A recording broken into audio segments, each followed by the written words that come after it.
2025 March 29వ తేదీ శనిగ్రహ మార్పు జరుగుతున్నది. అంటే 2025 మార్చ్ 29వ తేదీ వరకు కూడా శనిగ్రహ కుంభరాశిలో సంచారం చేస్తూ మార్చ్ 29వ తేదీ తర్వాత అంటే 30వ తేదీ శని భగవానుడు కుంభరాశి నుంచి మీనరాశికి వెళ్ళి సంచారం చేయబోతున్నారు. ఏదైతే ఈ మీనరాశుల సంచారం 2025 మార్చి మాసం నుంచి 2027 జూన్ వరకు కూడా మీనరాశిలోనే సంచారం చేస్తున్నారో, ఈ మీనరాశిలో శని సంచారం వల్ల ద్వాదశ రాశుల వాళ్ళకి ఎలాంటి ఫలితాలు వస్తున్నాయో తెలుసుకుందాం. దానికన్నా ముందు ముఖ్యంగా ఒక 2 నిమిషాల పాటు మీకు కొద్దిగా శనిగ్రహ గురించి మీకు ఎక్స్ప్లెయిన్ చేస్తున్నాను. సోది అని ఎవరు అనుకోకండి. ఇది ఎందుకు ఇవన్నీ చెప్తున్నాను అంటే వాస్తవాన్ని మీకు చెప్తే మీరు అర్థం చేసుకుంటారు అనే ఒక ఉద్దేశంతో చెప్పడం జరుగుతున్నది కాబట్టి చెప్తున్నాను. ముఖ్యంగా ఏళ్ళనాటి శని, అర్ధాష్టమ శని అంటే చతుర్థ స్థానంలో శని వచ్చినప్పుడు దాన్ని అర్ధాష్టమ శని అంటాము. పంచమ స్థానంలో శని వచ్చినప్పుడు దాన్ని పంచమ శని అంటాము. తర్వాత అష్టమ స్థానంలోకి శని వచ్చినప్పుడు దాన్ని అష్టమ శని అంటాము. సో ఇలా ఏళ్ళనాటి శని, అర్ధాష్టమ శని, పంచమ శని, అష్టమ శని, సో ఇవన్నీ కూడా మనకి ఇది వస్తుంది అనగానే చాలామందికి ఒక భయము, ఆందోళన ఏర్పడుతూ ఉంటుంది. అంటే ప్రతి మనిషిలో కూడా ఎలాంటి థాట్స్ వస్తున్నాయంటే ఏ కష్టం వచ్చినా దానికి రీజన్ శనిదేవుడే అన్నట్టుగా భావిస్తున్నారు. అలా కాదండి. ఇక్కడ ముఖ్యంగా మీ స్వజాతకం, మీ జన్మజాతకంలో శని బలిష్టంగా ఉన్నాడా, శని బలహీనంగా ఉన్నాడా తెలుసుకోండి. శని బలిష్టంగా ఉన్నట్లు కనుకైతే ఆత్మవిశ్వాసం ఎక్కువగా ఉంటుంది, ఉద్యోగంలో ఇబ్బందులు ఉండవు, వ్యాపారంలో ఇబ్బందులు ఉండవు, సంఘంలో మీకంటూ ఒక గుర్తింపు, గౌరవం అనేది ఉంటున్నది. అదే శని బలహీనపడ్డప్పుడు ఆత్మవిశ్వాసం ఉండదు, ఉద్యోగంలో అభివృద్ధి ఉండదు, ఏ చిన్న పని చేసుకుంటూ చాలా కష్టపడుతూ శారీరకంగా కష్టపడాలి. శని బలహీనపడినప్పుడు శారీరకంగా కష్టపడేలా చేస్తాడు. వృత్తి వ్యాపారాలలో ఆటంకాలు ఎదుర్కోవాల్సిన ప్రమేయం ఏర్పడుతూ ఉంటుంది. మోసపోవడము, నష్టపోవడము, ఆరోగ్యం విషయంలో ఇబ్బందులు, ఇవన్నీ కూడా శని పుట్టినప్పుడు ఉన్న వ్యక్తులకి ఉంటుంది. అలానే మనకి గోచారంలో ఒక్కొక్క గ్రహం ఒక్కొక్క స్థానానికి వచ్చినప్పుడు ఆ స్థానం మీద అష్టకవర్గ బిందువులు ఎన్ని ఇచ్చారో చూసుకోవాలి. చూడండి, ఇప్పుడు వృషభ రాశి వాళ్ళకి లాభస్థానంలో శని వస్తున్నాడు. అంటే శని మనకి వృషభ రాశి వాళ్ళకి చాలా మంచి మార్పులు తీసుకొని వచ్చి ఇస్తాడు, అంటే శుభ ఫలితాలు ఇస్తాడు. బట్ ఆ శుభ ఫలితాలు ఇస్తాడు అని మనం చెప్పుకుంటున్నాము. బట్ కొంతమంది కొద్ది రోజులు అయిన తర్వాత మెసేజ్ చేస్తూ ఉంటారు, మీరు చెప్పినట్టే జరగట్లేదు అని. వై? బికాజ్ చూడండి, అష్టకవర్గ బిందువులు ఎన్ని ఇచ్చాడో చూసుకోండి. శని భగవానుడు లాభస్థానంలో వస్తున్నాడు అంటే పూర్తిగా శుభం కాదు. పూర్తిగా శుభ ఫలితాలు ఇవ్వాలి, ఉద్యోగంలో అభివృద్ధి ఇవ్వాలి, వ్యాపారంలో అభివృద్ధి ఇవ్వాలి. శనికి సంబంధించిన బిజినెస్ ఎవరైతే చేస్తున్నారో, కాంట్రాక్టర్స్ కావచ్చు, పొలిటికల్ లీడర్స్ కావచ్చు, స్క్రాప్ బిజినెస్ కావచ్చు, కోల్ బిజినెస్ కావచ్చు, స్టీలు బిజినెస్ కావచ్చు, ఇనుప బిజినెస్ కావచ్చు, ఇలాంటి బిజినెస్ చేస్తున్న వాళ్ళకి చూసుకోండి అష్టకవర్గ బిందువులు ఎన్ని ఇచ్చారో చూసుకోండి. అష్టకవర్గ బిందువులు ఎక్కువ ఇచ్చి ఉంటే 4, 5, 6 ఇచ్చి ఉంటే ఫెంటాస్టిక్గా ఉంటుంది. తర్వాత దశాభుక్తి మ్యాచ్ చేసుకోండి. చూడండి, ఇంకొకటి చెప్తున్నాను. శనిగ్రహ పంచమ స్థానానికి వచ్చినప్పుడు ఒకలాగా ఫలితాలు ఉంటాయి, చతుర్థానికి వచ్చినప్పుడు ఒకలాగా ఫలితాలు ఉంటాయి, ఏళ్ళనాటి శని సమయంలో ఒకలాగా ఫలితాలు ఉంటాయి. ఏళ్ళనాటి శని సమయంలో కావచ్చు, అర్ధాష్టమ శని అంటే చతుర్థ స్థానంలో శని వచ్చినప్పుడు దేని మీద ఇన్వెస్ట్ చేయకుండా ఉన్న దాంట్లోనే వెళ్ళాలి. అలా మీరు ఏమైనా ఇన్వెస్ట్మెంట్ చేసినా లేదా ఉద్యోగంలో మార్పుల కోసం మీరు ప్రయత్నం చేసినా ఒడిదొడుకులు ఫేస్ చేయాల్సి ఉంటుంది. ఇప్పుడు ఏళ్ళనాటి శని జరుగుతుంది అంటే ఉద్యోగ బదిలీలు చేయాలి అని థాట్ మీకు రాకుండా చూసుకోవాలి. ఉద్యోగం మార్పులు చేయకుండా ఉండాలి.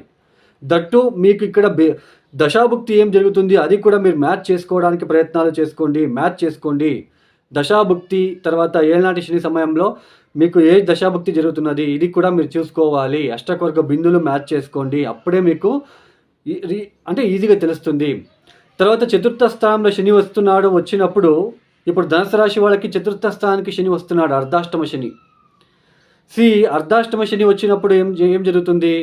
సో మీరు ముందే ఇంటికి సంబంధించిన విషయంలో చాలా జాగ్రత్తగా ఉండాలి. ఇప్పుడు ఇల్లు కట్టాలి, లేదా సైట్ కొనుగోలు చేయాలి, సైట్ అమ్మాలి, ఇవన్నీ కొద్దిగా మానుకోవాలి. అలా మానుకోకపోతే నష్టాలు తీసుకొచ్చి పెడతాడక్కడ. సో ఇది అండి. తర్వాత పంచమ శని అంటే ఏంటి? పంచమ శని ఎలా ఉంటుంది?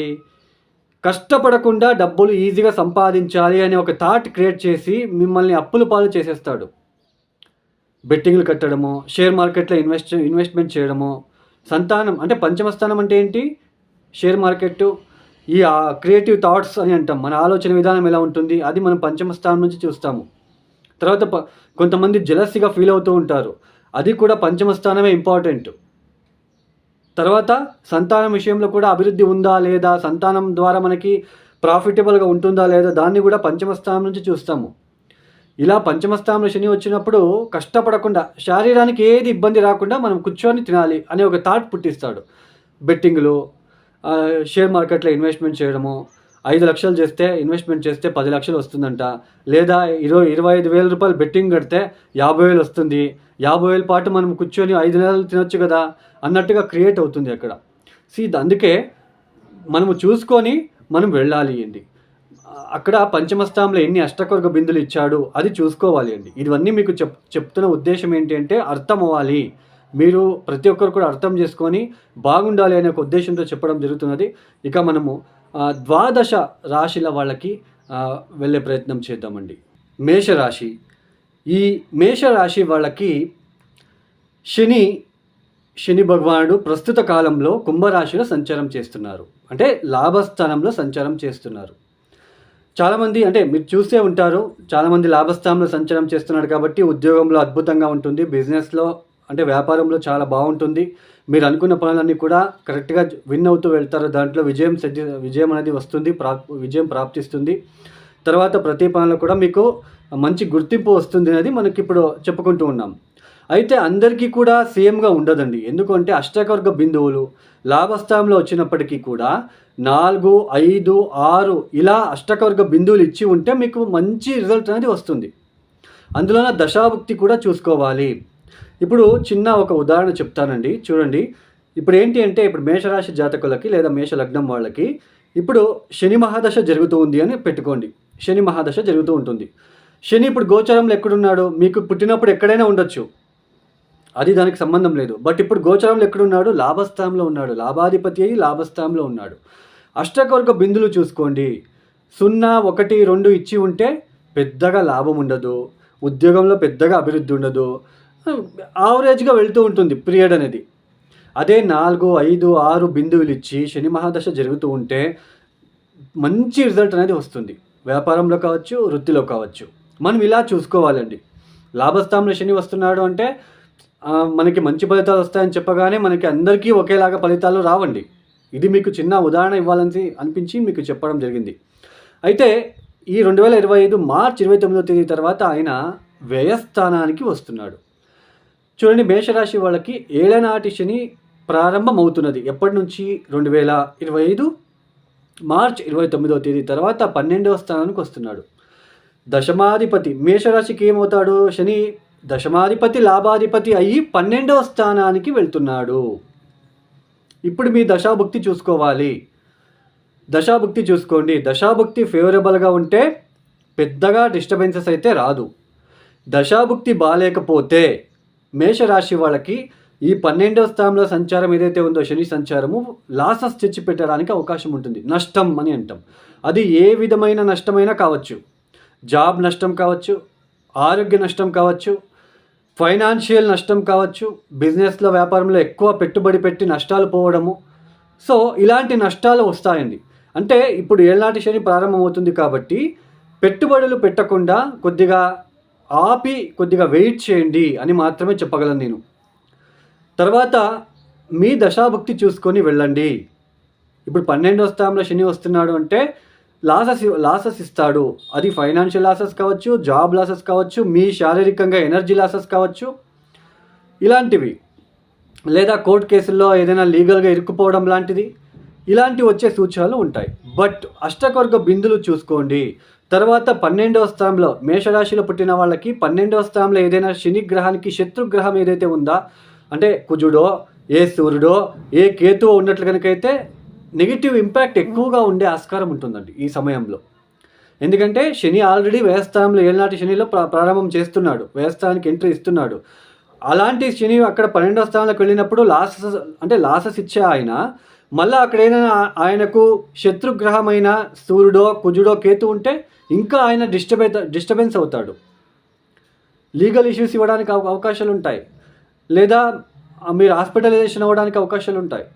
సో ఇట్స్ డిపెండ్స్ ఆన్ దశాభుక్తి. తర్వాత 12వ స్థానంలో ఏదైనా గ్రహం ఉందా అంటే మీనరాశికి అప్పుడు శని వెళ్తున్నాడు. శని వెళ్ళినప్పుడు ఆ స్థానంలో ఏదైనా శనికి నచ్చని గ్రహం, కుజుడు అంటే ఆయనకి ఇష్టం ఉండదు, సూర్యుడు అంటే ఆయనకు శత్రుత్వంలాగా చూస్తాడు, తర్వాత కేతువు. సో ఇలాంటి గ్రహాలు ఉన్నాయా చెక్ చేసుకోండి, అప్పుడు మీకు ఫలితాలు అనేది తెలుస్తుంది. లాసెస్ అంటే 12వ స్థానంలో వస్తున్నాడు కాబట్టి కొద్దిగా లాసెస్ జరగడానికి అవకాశాలు ఉంటాయి. ఈ సమయంలో ఉద్యోగ మార్పిడి అవసరం లేదు, వద్దు. ఉద్యోగం చేంజ్ చేసుకోవాలి, మానేయండి. బిజినెస్ ఎస్టాబ్లిషన్ చేసుకోవాలి, మానేయండి. ఇన్వెస్ట్మెంట్ చేయాలి, మానేయండి. తర్వాత అప్పులు చేసి బిజినెస్ చేయాలి, ఇది హెవీ డేంజరస్, మానేయండి.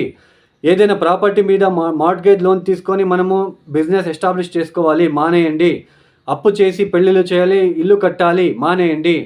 ఇప్పుడు ఏది ఉందో, ఎలాంటి జాబ్ ఉందో ఆ జాబ్లోనే మీరు వెళ్ళండి. ఈ సమయంలో పరిహారాలు కూడా ఏ ఉంగరాలు బొంగరాలు పెట్టుకుంటే మీకు ఆ ఒక నెగిటివ్ ఇంపాక్ట్ తగ్గదండి. అదే ఫైనాన్షియల్ లాసెస్ ఇలాంటివి చేస్తేనే ఇంకా ఫైనాన్షియల్ లాసెస్ వస్తుంది. ఉంగరం పెట్టుకుంటాము, బొంగరాలు పెట్టుకుంటాము అంటే మీకు ఫైనాన్షియల్ లాసెస్ వచ్చేస్తూ ఉంటుంది. దాని నుంచి శని అంత ఈజీగా కరగడు. అక్కడ అష్టకవర్గ బిందులు చూసుకోవాలి, దశాభుక్తి చూసుకోవాలి. శనికి సింపుల్ రెమెడీసే నచ్చుతుంది. శనికి ఉంగరం పెట్టుకోవడము నచ్చదు, హోమాలు జపాలు ఆయనకు నచ్చదు. అర్థమైంది కదా. ఎవరి దగ్గరైనా వెళ్ళి పెద్దగా హోమం చేపించాలి, పెద్దగా జపాలు చేపించాలి, పెద్ద ఏదైనా నీలమణి ఉంగరం వేసుకోవాలి, ఇవన్నీ మానేయండి. 12వ స్థానంకి శని వచ్చాడు అంటే ఆయన పని ఆయన చేసే తీరుతాడు, బాగా గుర్తుపెట్టుకోండి. లాసెస్ ఇవ్వడానికి అవకాశాలు ఉంటాయి. జాగ్రత్తగా మీరు ఉన్న ఉద్యోగంలోనే ఉన్న వ్యాపారంలోనే ఎటువంటి షూరిటీ సంతకాలు వేయకుండా, లోన్స్కి అప్లై చేయకుండా, అప్పులు చేయకుండా ఉన్న జీవితాన్ని గడపడానికి మాత్రమే ఈ సమయంలో ప్రయత్నాలు చేసుకోండి. తర్వాత ఈ 12వ స్థానంలో శని వచ్చినప్పుడు ఒకలాగా ఉంటుంది, తర్వాత జన్మరాశికి వచ్చినప్పుడు ఒకలాగా ఫలితాలు వస్తాయి, ద్వితీయ స్థానానికి వచ్చినప్పుడు ఒకలాగా ఫలితాలు వస్తాయి. బాగా గుర్తుపెట్టుకోండి. ఇప్పుడు మీరు చేసుకోవాల్సిన పరిహారాలు ఏంటి అంటే, మేషరాశి వాళ్ళకి చూడండి, తప్పనిసరిగా శివ పంచాక్షరి మంత్రాన్ని చదువుకోండి. ప్రతిరోజు ప్రదోష కాలంలో అంటే సాయంత్రం పూట ఓం నమ శివాయ మంత్రాన్ని కొన్ని వేల సార్లు జపించుకోవాలి. అలాగే ప్రతిరోజు నువ్వుల ఒత్తులను వెలిగించండి. నువ్వులతో చేసిన ఒత్తులు ఉంటాయండి, మీరు పూజా సామాగ్రి దొరికే చోటు మీరు అడగొచ్చు. అక్కడ వెళ్ళి మీరు తీసుకొని వచ్చి ఒక 50-60 తీసుకొని వచ్చి ప్యూర్ నువ్వుల నూనెలో ఒక బాక్స్లో వేసేసి ఆ ఒత్తులని దాంట్లో వేసేసి ప్రతిరోజు సాయంత్రం పూట శివాలయానికి వెళ్ళేటప్పుడు శివాలయంలోనే మీరు ఆ నువ్వుల ఒత్తులు వెలిగించి లోపలికి వెళ్ళి ఓం నమ శివాయ ఆ పంచాక్షరి మంత్రం మానకుండా చెప్పుకోండి. తర్వాత శని త్రయోదశి వస్తుంది. ప్రతి నెలకి 2 సార్లు శని త్రయోదశి వస్తుంది. ఆ శని త్రయోదశి రోజు ప్రదోష కాలంలో సాయంత్రం పూట శివుడికి ప్యూర్ నువ్వుల నూనెతో అభిషేకాలు జరిపించుకోండి. ఈ సమయంలో అంగవైకల్యంతో ఇబ్బందులు పడుతున్న వ్యక్తులు, కళ్ళు లేని వాళ్ళు కావచ్చు, చెవిటి లేని వాళ్ళు కావచ్చు, చెయ్యి కాలు లేని వాళ్ళు కావచ్చు, అలాంటి ఆశ్రమాలకు వెళ్ళి తగిన సహాయ సహకారాలు అందించడము, బీర్వాలు ఇనుపుతో చేసిన ఒక బీర్వాని డొనేషన్ ఇవ్వడానికి ప్రయత్నాలు చేసుకోండి. సో ఖచ్చితంగా మీకు పాజిటివ్నెస్ క్రియేట్ అవుతుంది కొద్ది రోజులకే. తర్వాత మీరు చేసుకోవాల్సింది కాలభైరవేశ్వర అష్టకాన్ని చదువుకోండి. బూడిద గుమ్మడికాయ దీపాన్ని పెట్టి రావడానికి ప్రయత్నాలు చేయండి. టెంపుల్కి వెళ్ళి పెట్టాలి, ఇంట్లో పెట్టవద్దు. ఇది బాగా గుర్తుపెట్టుకోండి. ఈ పరిహారాలు చేసుకుంటారు అని ఆశిస్తూ మీరు ఈ మేషరాశి వాళ్ళకి శనిదేవుడి యొక్క కృపా కటాక్ష దొరకాలని ఆశిస్తూ ఈ వీడియోని క్లోజ్ చేస్తున్నాను. ఈ వీడియో మీకు నచ్చితే దయచేసి లైక్ చేయండి, షేర్ చేయండి, సబ్స్క్రైబ్ చేసుకోండి. సర్వే జనో సుఖినో భవంతు. ధన్యవాదములు.